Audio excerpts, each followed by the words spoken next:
안녕하십니까. 그 예비군법 다섯 번째 시간이죠. 오늘은 그 7조와 7조 2, 그 다음에 8조 요거에 대해서 간략하게 말씀드리겠습니다. 이거 아주 중요한 내용인데요. 여러분들 지난번에 했던 거하고 거의 비슷하게 다른 내용들은 아니에요. 한 번 더 제가 스크린을 좀 해주겠습니다. 그러니까 제 유튜브 강의를 이렇게 쭉 보시면서 그냥 잠자기 전이나 화장실이나 어디 올 때 그냥 한번 쭉 보면서 제가 계속 뭐 나올 때마다 이렇게 또 언급해주고 또 언급해주니까는 그런데 좀 짜투리 시간이 있을 때마다 계속 눈 감고 한번 들어보세요. 그러면은 그게 다 어떤 매핑을 그리는데 도움이 되니까요. 자, 7조 무기 사용이죠. 무기 사용은 제가 늘상 말씀을 드리지만 이 법령은 주어하고 동사를 정말 잘 보셔야 돼요. 주어하고 동사. 대부분 그런 데서 가로놓기를 합니다. 보세요. 이게 문장의 구조가 주어 동사, 그러니까 명사하고 형용사, 부사, 그 다음에 각종 조사, 그 다음에 동사로 이루어진다면 형사, 부사, 형용사라든지 부사에 대해서는 문제가 잘 안 나오겠죠. 근데 주어가 누구냐라는 거 하고, 그 다음에 동사, 이 사람이 진압을 하냐, 소멸을 시키냐, 경비를 쓰냐 하는 그 나머지 맨 끝에 있는 동사, 이거에 대한 말장난을 많이 들어갑니다. 자, 보시면은 무기 사용에 대한 건 2조, 법 2조, 2호, 4호에 보면은 끝에 동사가 뭐냐면 1호는 대비예요. 1호는 대비고 2호는 소멸이고 3호는 진압이고 4호는 경비고 5호는 지원입니다. 그런데 여기에서 보면 2호부터 4호까지 임무 수행을 위하여 무기를 사용할 수 있다. 뭐 당연히 알겠죠? 보세요. 소멸, 진압, 경비겠죠? 손업지 뭐 대비하거나 그다음에 지원할 때 무슨 무기를 사용합니까? 그죠? 정확하게 보셔야 돼요. 1호는 뭐고 하는 거. 그리고 여기는 만이라는 표현이 납니다. 법 7조 사망이죠. 법 7조 2항 맨 마지막에 보면 2항에 경비할 수단이 없다고 인정되는 경우에만 필요한 최소한 도에서 무기를 사용할 수 있다. 그죠?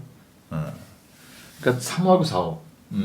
그 중에 3호하고 4호에 대해서는 뭐뭐 하는 경우에만 무기를 사용할 수 있다. 만이라는 거. 거기 4개 중에 하나. 여러분들 4개 중에 하나 다 알죠? 법 7조, 그 다음에 법 8조, 시행령 18조에 4, 시행령 19조 이렇게 4군데 나오죠? 네만 나온다. 네. 예비군에 4개가 나오는데 그 중에 하나입니다. 등장인물에 유의하십시오. 그 7조의 사망에 보게 되면 제1항에 따른 무장을 위한 어쩌고 저쩌고 한 사항은 군부대의장, 경찰서의장, 그죠?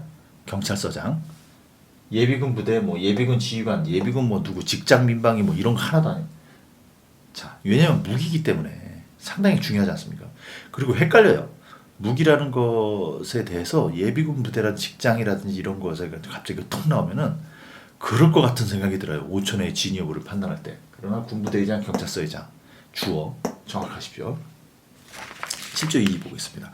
7조에는 이제 복장에 대한 내용이 나오는데 이게 복장하고 부대기를 같이 공부하셔요. 복장하고 부대기.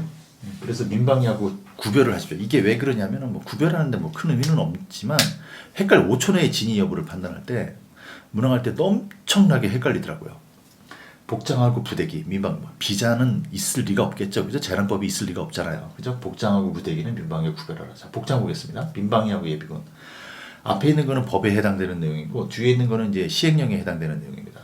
복장과 관련해서는 민방위는 아무 언급이 없어요. 법에는 복장을 뭐 어떻게 해라 이런 내용 없어요. 예비군은 있어요. 어떤 거를 달아야 한다. 그죠? 달아야 한다. 머스트죠. 강제조항. 또 착용하여야 한다. 강제조항이죠. 그죠? 그러나 여기서 장관이라는 단어가 나옵니다. 그러나 복장 민방위의 시행령에 보면 다를 수 있다. 행안령으로 정한다. 이렇게 나옵니다. 복장이니까 좀 예비군은 아무래도 좀 엄격하잖아요. 그렇게 외웠어요. 저는 엄격하다. 그래서 법에도 있고 달아야 한다. 이런 어떤 강제 조항이 들어가 있다. 그리고 대통령령, 그다음에 장관이 정한다. 그죠? 아무 언급을 수 없다. 자, 부대기는 복장보다는 덜 중요하다. 저는 그렇게 외웠어요. 그래서 법에는 아무 언급도 없어요. 예비군도 부대기에 대해서는 언급이 없어요. 그러나 시행령이 할 수 있다. 행안령으로 정한다. 부대기 수여할 수 있다. 가질 수 있다. 여기는 수여한다. 국방부령 이렇게 나옵니다. 이거 2개도 헷갈려 버릴 수도 있어요. 이 2개도 복장하고 부대기. 정리해 줬으니까는 예비군은 아무래도 좀 철두철미하다. 이렇게 그냥 이해하시면 돼요. 철두철미하다. 달아야 한다. 착용해야 한다. 장관 대통령. 8조에 해당하는 것은 이제 정당한 보상 그리고 재산상의 보상을 얘기를 합니다. 자, 이게 보상 제가 그때도 말씀을 드렸죠. 이게 사람에 대한 거는요. 사람에 대한 거는 일단 보상금이라는 게 있고요. 보상금, 그죠? 뭐 재해보상금, 그다음에 휴업보상금이라는 게 있고, 그다음에 여기 나와 있는 것처럼 치료 및 보상이라는 게 있어요. 그쵸? 이거는 보상금이죠. 금, 뭐 재해 나갔을 때만 뭐 이거 치료를 하고 치료에 따른 일시적인 보상이 되는 거죠. 물건에 대한 보상은 응급조치와 긴급조치에 해당되는 물건에 대한 보상이 나옵니다. 민방위하고 예비군을 말씀드리는 거예요. 민방위하고 예비군을. 그렇다면 지금 여기 나와 있는 8조에 해당되는 거는 여기에 해당되는 거겠죠. 이 물건에 대한 긴급조치 보상이 여기에 해당이 되는 겁니다. 지난 시간에는 응급조치 보상은 이제 민방위에서 말씀드렸고, 그 다음에 다음 조 8조의 2 이런 거 나올 때는 이제 슬슬 여기가 이제 나오기 시작합니다. 자, 그래서 오늘 여기 8조에 대해서는 여기 긴급조치에 대한 물건에 대한 보상을 말씀을 드리는 거예요. 긴급조치 상황을 한번 볼게요. 긴급조치 상황을 보면 여기 뭐라고 나오면 주민의 소개, 피난, 재한, 뭐 주민의 재산 제거, 뭐 어쩌고 저쩌고 할 때 피해를 입었을 때 그런 물적 재산에 대한 보상을 실시를 합니다. 근데 여기 상황도 잘 한번 비교를 한번 해보셔야 돼요. 그러니까 뭐냐면 민방위에서는 자 제가 그냥 읽어보겠습니다. 민방위에서는 사람에 대한 거는 주민의 뭐 제한 또는 금지 명령, 물건에 대한 거는 시설의 이전 전환, 업무의 금지 제한, 물품의 일시 사용, 장애물 변경 제거.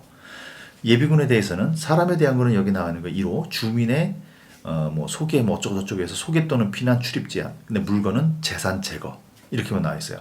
그죠? 이 뭐 외우라는 건 아니에요. 외우라는 건 아닌데 한번 이렇게 쭉 한번 제가 읽어본 거 여러분들 한번 써보시고 한번 보세요. 보면 이렇게 한번 눈 감고 한번 쭉 생각을 하면 상황이 일단 재산을 제거한다. 그쵸? 여기 나와 있지 않습니까? 사망에 임무 수행에 지장을 주는 주민의 재산 제거. 그쵸? 예비군에만 나와 있어요. 그러니까 예비군에는 시설을 또는 물품을 제거한다 이런 내용은 없는 거죠. 그렇지만 장애물에 대한 변경 제거라는 말은 있어요. 장애물에 대한 변경 제거. 근데 예비군은 장애물에 대한 변경 제거가 없어요. 제가 왜 이런 말씀을 드리냐면 말장난하자는 게 아니고 늘상 말씀을 드리는 거지만 이거를 계속 공부를 하다 보면 상황도 거의 똑같은 상황이 있다는 거예요. 긴급조치도. 그래도 긴급조치도 상황이 있어요. 그럼 여러분들이 분명히 공부를 할 거란 말입니다. 이 상황에 쭉 읽어볼 거예요. 이것도 읽어보고 막 공부를 하겠죠. 예비군에서 문제가 탁 나와요. 주민의 재산 제거라는 문장이 딱 지문에 나왔습니다. 그러면 머릿속에 무슨 생각이 떠오르냐면 장애물 제거? 이거 아닌 것던가? 그러니까 내가 확실하지 않으면 다른 법하고 헷갈려가지고 이게 맞는지 틀리는지에 대한 자신감이 없어지는 거예요. 확실해야만 장애물, 그러니까 제 말이 무슨 얘기냐면 주민의 재산 제거라고 예비군에 나와 있는데 이것을 교묘하게 바꿔서 민방위에 나와 있는 것처럼 장애물 변경 제거라고 문장을 써서 이것을 오답으로 제시하는 경우는 거의 없다는 겁니다. 그렇게 만들 수도 없어요. 왜냐하면 각 법령마다 출제위원들이 다르기 때문에 한 사람이 이걸 다 내는 건 아니잖아요. 한 사람이 내면은 이 사람 봐라 민방위하고 예비군은 구별을 잘했을까? 요걸 한번 바꿔내볼까? 이렇게 낼 텐데 그렇지 않다라는 거예요. 근데 이 사람은 출제자는 그냥 예비군법에 충실하게 냈어요. 그냥 주민의 재산 제거 뭐 이렇게 냈어요. 어쩌고. 근데 공부하는 수험자는 이 네 가지 법을 다 공부를 한 거예요. 그러니까 주민의 재산 제거하면은 머릿속에서 갑자기 장애물에 대한 장애물 변경 제거, 장애물 제거도 있는데 그러면 혹시 이 사람 혹시 장난치느라고 장애물 제거인데 재산 제거로 바꿔 쓴 거 아닌가? 별의별 상상, 엉뚱한 상상이 막 머릿속에 뛰어드는 거예요. 왜? 다 맞아야 되기 때문에. 하나라도 틀리면은 합불에 엄청난 좌지우지가 되기 때문에 긴장이 엄청 많이 되는 거예요. 그러니까 하나라도 더 맞춰야 되고 조그마한 실수도 해서는 안 돼야 되겠다는 강박관념 때문에 머릿속에서 순간적으로 어디서 재고라는 걸 봤는데 민방위에서 가만 있어봐. 장애물에 대한 재고가 민방위인가? 장애물 재고가 예비군인가? 그런 데서 헷갈려버리기 시작을 하는 거예요. 5초 내 진위 여부를 파악을 해야 되는데 거기서부터 시간이 걸린다는 겁니다. 제가 드리는 말씀은. 다시 정리하자면 재산 제거, 장애물 제거를 가지고 출제위원들이 그것을 바꿔치기 해서 문제를 낼 수도 없다. 한 사람이 문제를 다 내는 것이 아니기 때문에 공부를 4개 과목을 다 공부한 내가 스스로의 문제점을 알고 내가 스스로가 혼란을 만드는 거지. 출제자가 혼란을 만드는 않는데 내가 혼란을 만드는 것 때문에 내가 틀리는 경우가 많다는 거예요. 이걸 실수라고 표현을 합니다. 저는 실수라고. 아무것도 아니에요. 상황, 응급조치에 대한 상황이 있죠. 민방위에. 예비군의 긴급조치에 대한 상황이 있습니다. 정확하게 그 동사가 뭐고 주어가 뭐고 장애물, 주어잖아요. 장애물이 제거되다. 그 다음에 주민의 재산이 제거되다. 주어와 동사가 명확하게 여기서 얘기하고 스토리텔링으로 머릿속에서 예비군은 이렇게 되는구나. 민방위는 장애물을 가지고 노는구나. 예비군은 장애물이 없구나. 이것만 해가지고 명확하게 인식을 하게 되면 이런 거에 틀리지 않는다는 겁니다. 상황 명확히 하셨죠? 마찬가지로 요거는 정리를 해야 돼요. 비자. 그 다음에 제가 이걸 안 써놨군요. 비자, 민방하고 예비입니다. 비자, 민방, 예비.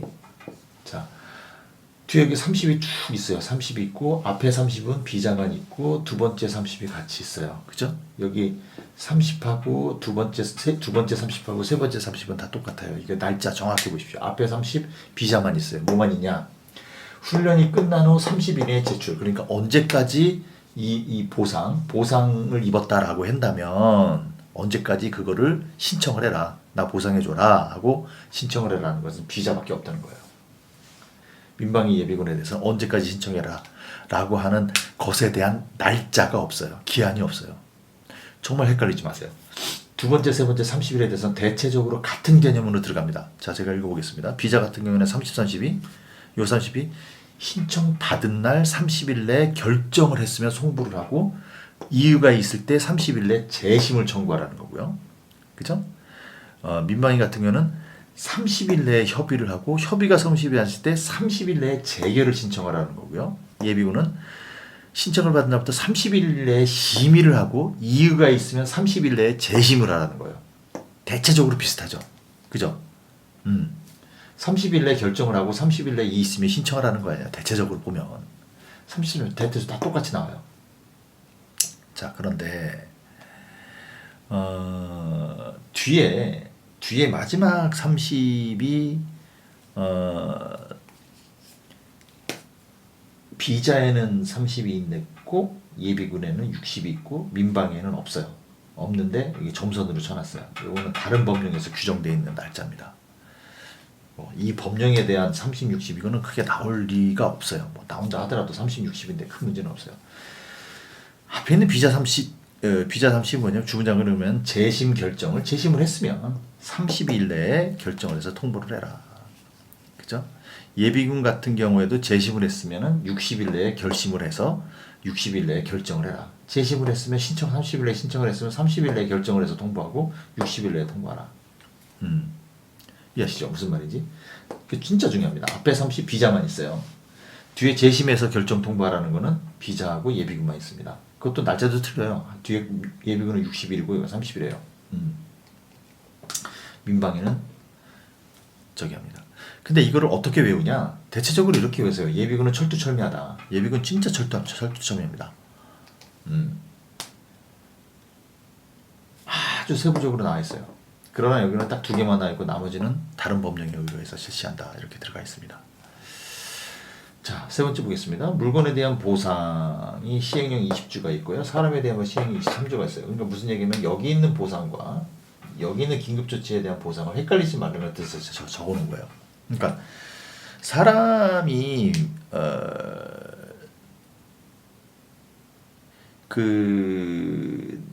이제 치료를 했으면 거기서 사망하거나 치료하다가 장애를 입었을 때는 일시 보상금도 주지만 그 사람은 국가유공자지 않습니까? 국가유공자에 대한 보상을 기술을 해놨어요.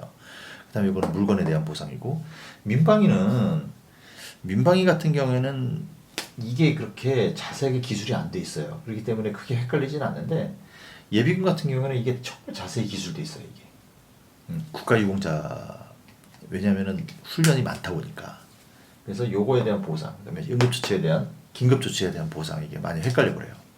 이거 정확히 구별을 하셔야 되는데 일단 기본적으로 뭐가 있냐면은요 증명서, 뭐 다쳤다 물건에 대한 보상, 그죠? 요거는 증명서가 있어야 되고 증명서 이건 증명서 사람에 대한 것이 증명서가 있고 그거에 대한 확인을 했으면 확인서가 있어야 돼요. 확인서. 이게 정말 많이 헷갈리더라고요. 그 다음에 이 물건에 대한 보상은요 수임군 부대장, 그 다음에 수탁경찰서장, 수탁경찰서장이 물건에 대한 보상을 뭡니까 발급을 하고 이 증명서를 발급을 하고 이거를 이제 장관한테 줍니다. 근데 시행령 23조의 사람에 대한 보상, 이거 국가유공자, 이거에 대한 보상은 수임장이 경찰서장도 아니에요. 수임장이 장관한테 보고하고, 그죠? 그 다음에 보훈처장한테 통보를 합니다.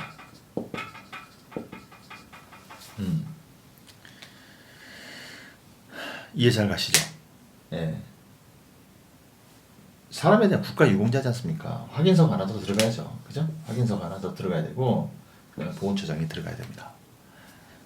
뭐 보는 데는 뭐 크게 이해하는 데는 이상은 없어요. 근데 순간적으로 5초 내에 이것의 진위 여부를 파악하려면 이거 보상이라는 단어만 가지고 여기서 딱 맞춰가지고 확인서 없네 X 이렇게 쳐버리는 경우가 많아요. 왜? 똑같이 보상이라는 단어를 쓰니까 너무 5초 내에 강박관념 바르고 예비군은 한 3번째 정도 시험을 보게 되면 그죠? 비자법 민방위 예비군 그다음에 재난법 이제 앞에서 어느 정도 내가 한두 문제 가지고 꺽꺽거렸다고 한 다음에 여기에서 보면 모든 것이 다 헷갈려 버려요. 보상, 어이구 이거 뭐야 이거나 이거냐, 아이고 앞뒤 가리지 않고 증명서, 아이고 확인서 없네 X. 보상은 예비군은 2개가 있는데 다른 것도 있지만은 여기는 2개가 명확하게 많이 기술돼 있다 보니까 그거 가지고 많이 헷갈릴 수가 있다는 거예요. 이런 부분에 대해서 제가 몇 가지 매핑을 그리는 것을 계속해서 제가 말씀을 드릴 테니까 너무 이 부분이 제가 끝까지 공부할 때 헷갈리는 부분들이었었어요. 강론에 들어가서 공부를 할 때는 이것에 대해서 매핑을 그리고 무엇이 헷갈리다라는 것에 대해서 대략적으로 얼랏을 한 상태에서 공부를 해야 강론이 공부가 되지, 이런 상태가 없는 상태에서 강론을 드립다 공부를 하시게 되면 그 법에 대해서 지금 당장 공부하는 것에는 이해가 가나 하나하나 차곡차곡 쌓이게 되다 보면은 그것을 믹싱 되면은 하나도 머릿속에 남는 게 없고, 그것을 해결하기 위해서 또 앞뒤로 가고 뒤로 가고 앞으로 가고 뒤로 가다 보면 더 혼란스럽고, 거기에 중간중간에 모의고사를 보게 되면 모의고사 문제를 계속 틀리게 되면은 자신감도 결여가 되고, 그 모의고사 틀리는 것에 대해서 이걸 하나 또 정리하게 되면은 궁극적으로 이런 정리가 나옵니다. 궁극적으로 이런 정리가 나와요. 제가 공부를 하면서도 겪어온 그런 시행착오에 대해서 제가 이렇게 정리를 하는 방법밖에 없다라는 거죠. 여러분들은 거꾸로 제가 공부한 방법에 이거를 참고를 해서 머릿속에 넣어두고 똑같은 시행착오를 겪게 되겠죠. 그죠? 제가 겪은 것처럼 그렇게 되면은 훨씬 그 기간이 짧아진다는 거죠. 그걸 해결할 수 있는 기간이. 그런 측면에서 이해를 하시고, 이 유튜브 강의 그렇게 많지가 않으니까 본 거 또 보고 해서 정확하게 학습해 주시기를 바라겠습니다. 수고했습니다.